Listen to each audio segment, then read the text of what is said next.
పెళ్ళైనా పండగైనా వేడుక ఏదైనా పట్టుచీరల ప్రత్యేక వేదిక వారాహి సిల్క్స్.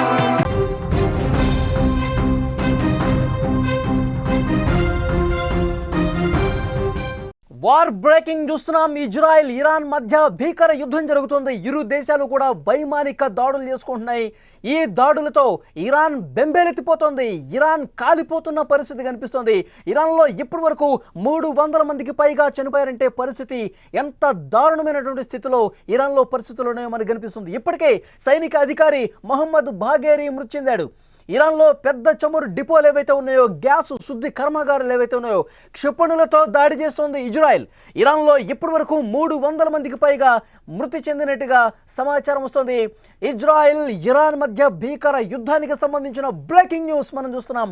ఇరు దేశాలు వైమానిక దాడులకు పాల్పడుతున్నటువంటి పరిస్థితి కనిపిస్తోంది.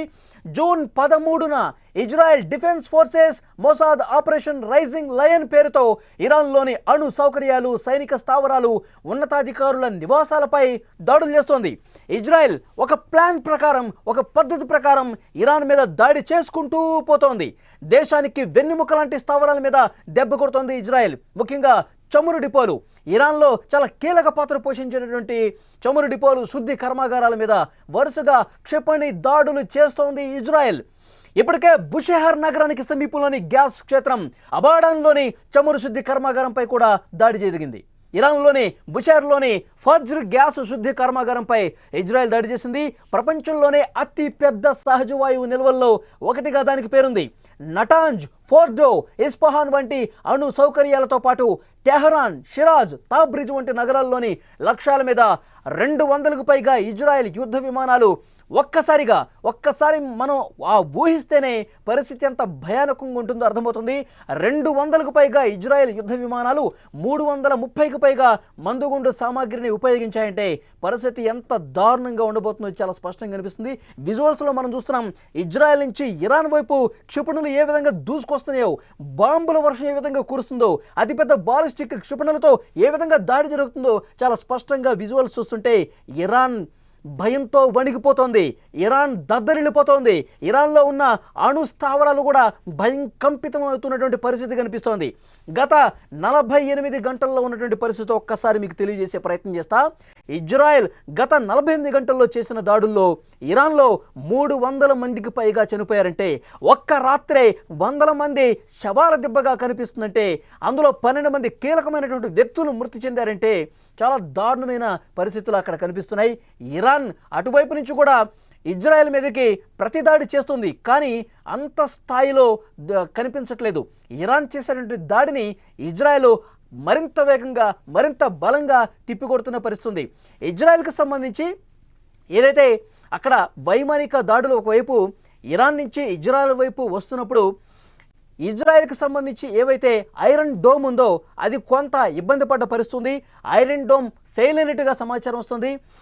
ఇజ్రాయెల్లో సాధారణ ప్రజానీకం నివసించే నిర్వాసితులు, అక్కడ ఉన్నటువంటి నివాసితులు ఎవరైతే ఉన్నారో వాళ్ళు కొంత ఇబ్బందికర పరిస్థితి ఉందని తెలుస్తున్నప్పటికీ కూడా ఇజ్రాయెల్ ఎక్కడా భయపడే పరిస్థితి లేదు. ఇజ్రాయెల్ అంతకంతకు దాడులు చేస్తోంది. ఇరాన్ మీద విరుచుకుపడుతుంది. ముఖ్యంగా అణు స్థావరాల మీద, సైనిక స్థావరాల మీద పెద్ద ఎత్తున దాడులు జరుగుతున్న పరిస్థితుంది.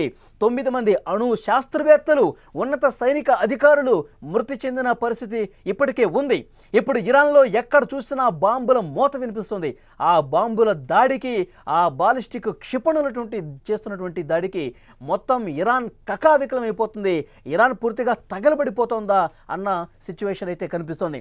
ఇరాన్ ప్రస్తుతం విమర్శలు చేస్తోంది. అమెరికా మీద కూడా విమర్శలు చేస్తున్న పరిస్థితుంది.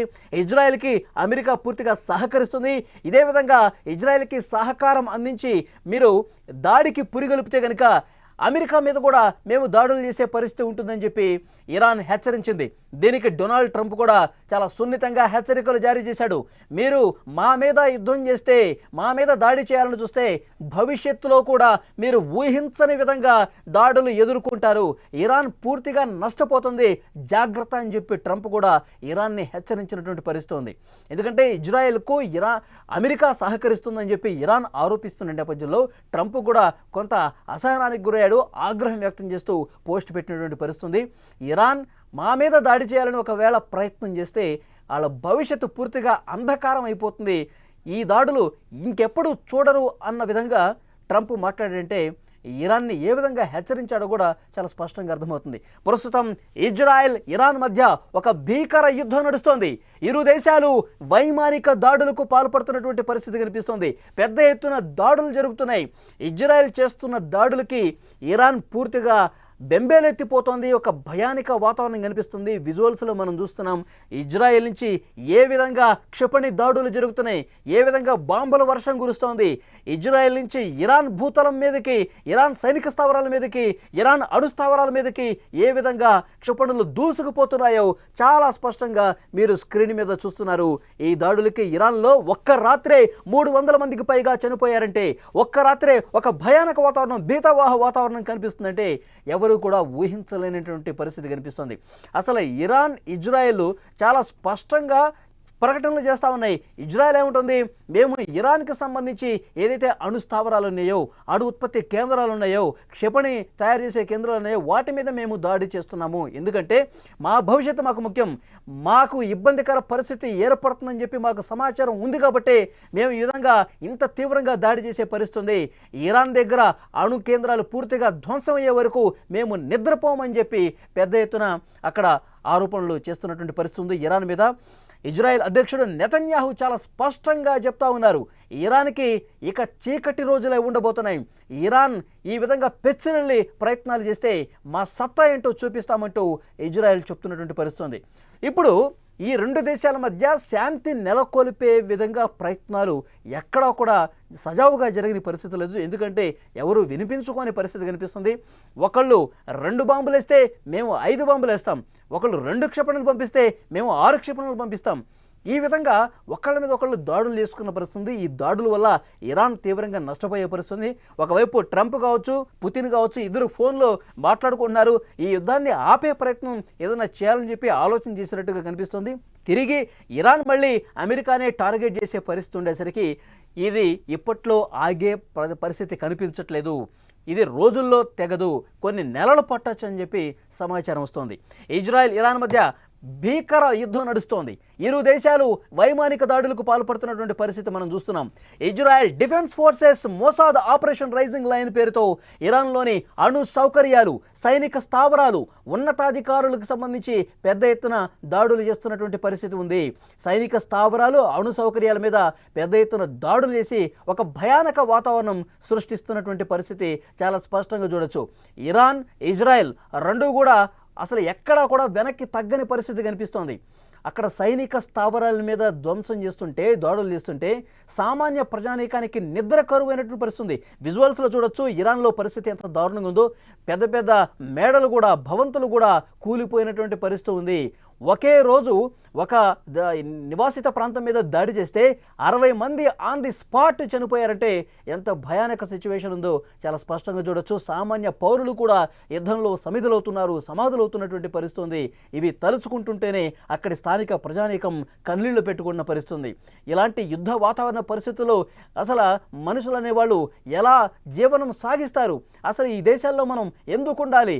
వీళ్ళు ఈ విధంగా దాడులు చేస్తూ ఉంటే ఒక దేశం మీద ఇంకొక దేశం విరగబడి ఈ విధంగా సైనిక చర్యలకు పాల్పడుతూ ఉంటే మా పరిస్థితి ఏంటి, మా భవిష్యత్తు ఏంటి, మా పిల్లలు ఏంటి అని చెప్పి వాళ్ళందరూ కూడా చాలా ఆవేదనతో మీడియాతో మాట్లాడుతున్నటువంటి పరిస్థితి కనిపిస్తోంది. ఆపరేషన్ రైజింగ్ లైన్ పేరుతో ఇరాన్లోని అణు సౌకర్యాలు, సైనిక స్థావరాలు, ఉన్నతాధికారుల నివాసాల మీద దాడులు చేస్తోంది. ఇజ్రాయెల్ ఒక ప్లాన్ ప్రకారం దాడి చేసుకుంటూ పోతోంది. దేశానికి వెన్నుముక లాంటి స్థావరాల మీద దెబ్బ కొడుతోంది. చమురు డిపోలు, శుద్ధి కర్మాగారాల మీద తాజాగా లక్ష్యం చేసుకుంది ఇజ్రాయెల్. ఇక మరొక వార్త మనకు అందుతోంది. బుషెహర్ నగరానికి సంబంధించి అక్కడ గ్యాస్ క్షేత్రం కావచ్చు, అబాడాన్లో కూడా పెద్ద ఎత్తున దాడి చేసింది. అక్కడ చమురు శుద్ధి కర్మాగారం మీద, బుషెహర్లోని ఫజ్ర్ గ్యాస్ శుద్ధి కర్మాగారం మీద ఇజ్రాయెల్ తాజాగా దాడి చేసింది. ప్రపంచంలోనే అతిపెద్ద సహజ వాయువు నిల్వల్లో ఒకటిగా ఉంది. నటాంజ్, ఫోర్డో, ఇస్ఫహాన్ వంటి అణు సౌకర్యాలతో పాటు టెహరాన్, షిరాజ్, తాబ్రిజ్ వంటి నగరాల్లోని లక్ష్యాల మీద 200కు పైగా ఇజ్రాయెల్ యుద్ధ విమానాలు, 330కు పైగా మందుగుండు సామాగ్రిని ఉపయోగించాయి. విజువల్స్లో మనం చాలా స్క్రీన్ మీద స్పష్టంగా చూడొచ్చు. దాడులకు సంబంధించి, తాజా దాడులకు సంబంధించి, ఇరాన్ ఇజ్రాయెల్ ఉద్రిక్తతలకు సంబంధించిన వాతావరణ పరిస్థితి మనం స్క్రీన్ మీద చూస్తున్నాం.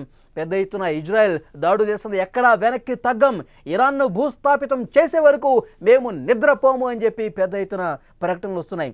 ఇరాన్లో ఇప్పటికే ఒక్కరోజు రాత్రి 300 మందికి పైగా చనిపోయారు అంటే ఈ దాడుల్లో అక్కడ ఎంతటి భయానక వాతావరణం ఉందో ఒక్కసారి మనం ఆ విజువల్స్ చూస్తుంటే, ఆ దాడులు చూస్తుంటే రాత్రి అయినా సరే చిమ్మ చీకట్లో చీల్చుకుంటూ క్షిపణులు వస్తున్నటువంటి పరిస్థితి మనం చూస్తున్నాం.